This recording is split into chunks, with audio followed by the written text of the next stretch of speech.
Let us position what change versus transformation is in this context. An example of change is if you were to paint your room from this beautiful blue azure to white, and 2 weeks after painting it you realize that you really do not like the color.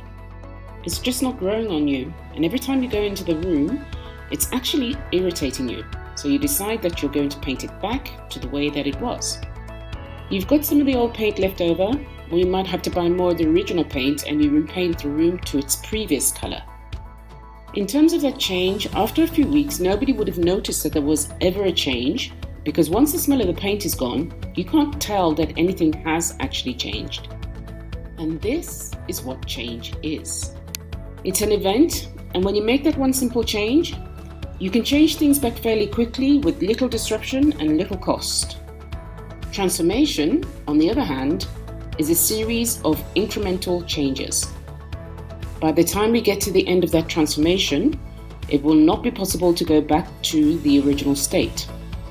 The reason for that is when you look at this couple renovating their home and standing in what looks like it could be their living room or kitchen, we can see there is a lot of disruption.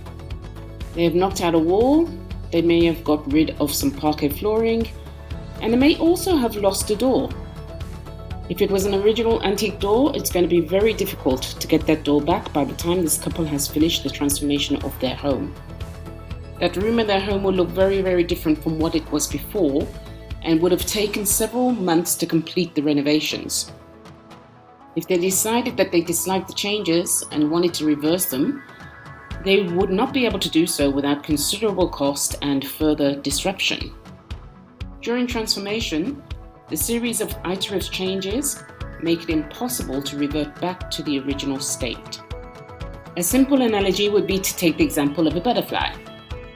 For it to become a butterfly, it must go through destruction, as it goes through the many disruptive changes or phases of metamorphosis on its journey to becoming a caterpillar.